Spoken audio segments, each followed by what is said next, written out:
if you see someone, a neighbor or something like that, that doesn't seem to have a community, be their community. Just when I think of community, I think of engagement with other people, lively engagement. But if we are isolated and we are by ourselves and we are completely disengaged for whatever reason, that lack of community, that lack of support and really togetherness impacts us severely, especially impacts older adults. Get out and create your own community, but also if you see someone, a neighbor or something like that, that doesn't seem to have a community, be their community, be there for them. I think it's important and it's critical. And we will all see this, especially as we get older, how impactful a positive, large, supportive community is in our lives. When you think about community, the National Alliance of Mental Health really breaks it down beautifully into categories. There are 3, according to them, and I endorse this 100%: belonging, support, and purpose. So let's go with the first one, belonging. We all want to feel like we belong, right? We all want to feel like we're a part of something and a part of a group and a part of people that are like-minded. The second one, they talk about how important it is to build your own community, is support. What you want to see happen is to have people around you that can support you. Someone that, will bring a meal after you've come from the hospital, or someone that will just lend an ear, or something that is just as simple as having coffee with someone or a drink with someone, whatever makes you happy, but making sure that you have that supportive force around you. And then finally, I would say purpose. And purpose is a great one that they have categorized. A lot of times, you land up in a situation where you think you know what your purpose is. Stepping back and looking at, what is my true identity? What is my authentic self? Right? And making sure that the community reflects that. Pick your community that works the best for you physically, mentally, and socially. The piece that I just did was a crosswalk mural of brook trout swimming. So it looks like the pavement's broken and the brook trout are swimming underneath the pavement. My name is Billy Smith, and I am an artist and art instructor here in Brevard, North Carolina. My work, it goes from illustration to painting to drawing. I'm always working on honing those skills and making them better. COVID put a big damper on a lot of the things that we were able to do, but it also, I think, reinforced the importance of art. There's so many people who wanted to be creative, but it's definitely a way to connect with all ages. I mean, from 5 years old all the way to 92 years old.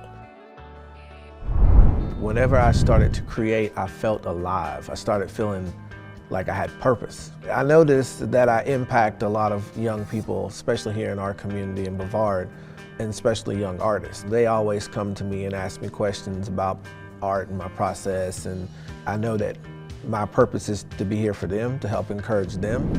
Belonging, I think, is something that we all need to find in this world.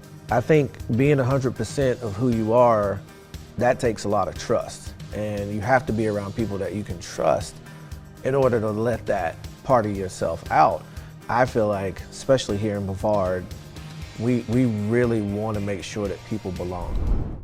Blue Zones has all kinds of different activities that people can come together and connect with. Our forests are just completely packed with people right now just because they want to get out. That, for me and for Brevard, I think is the ultimate connector here that we have, is our environment. We have over 250 waterfalls, so there's so many things that you can do. We try to create events and different things that where everyone feels like they belong. To reflect other people in my work is kind of the reason why I got into doing portraits. When you capture the actual essence of somebody, you have to be able to connect deeply with the spirit of that person that you're drawing. That's what I enjoy the most about any piece of art that I do. If it can bring someone joy, then I feel like I've done what I was supposed to do. I really think that it's important to embrace a multi-generational field of friends if it's possible.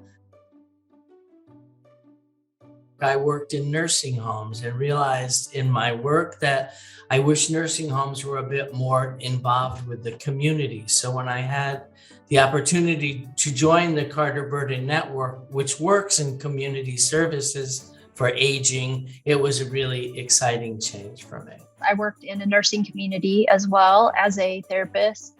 And I realized very quickly that once someone had moved into long-term care setting, there wasn't a lot that I could do to help them. So it didn't take me long to realize that I wanted to do something besides that, and went back into real estate, realized that I could help people prepare better for the possibility of those kinds of transitions. And actually, I feel like I do more counseling now than I did as a therapist. And I do it from a more of a proactive, kind of preventative perspective.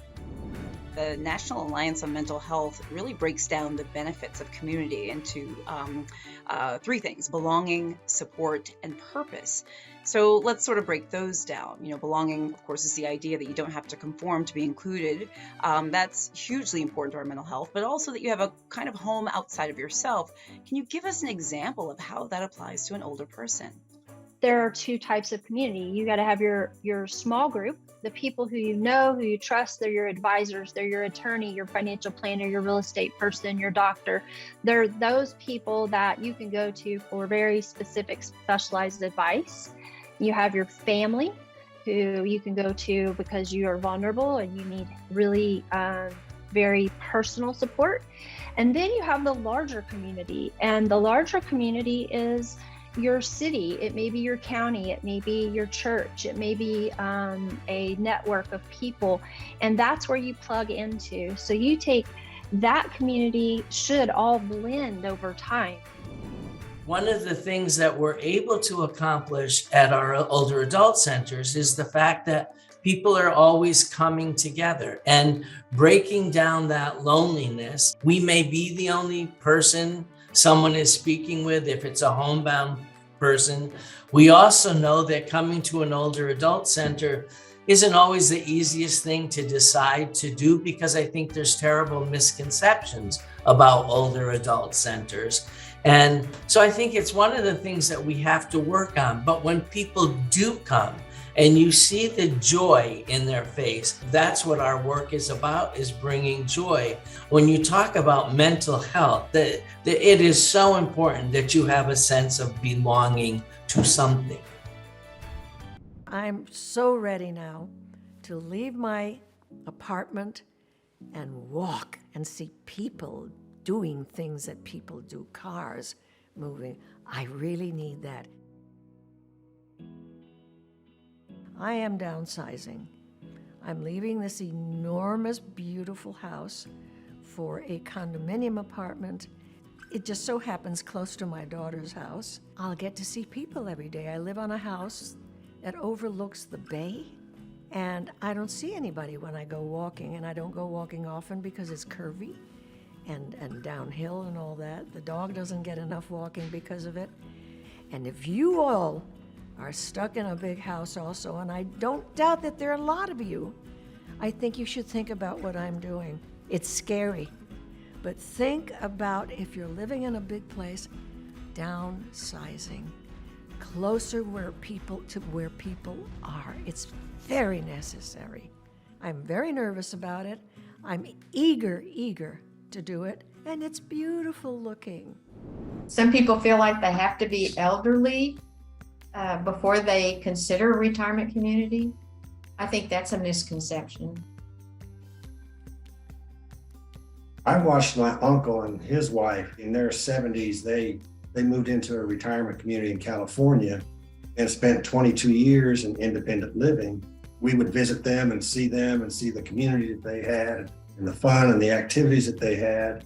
And we just started talking very early in our careers that this was something that we could look at whenever the time was right. And I think this started years before we even started looking up here in Oklahoma. We had talked about it with them, that we were going to these seminars and learning about retirement, the cost, the downsizing. When I moved in, what was on my list was exercise and book club, and they had both. One of our favorite things is eating meals with the other residents and getting to know them and share stories and do activities with them.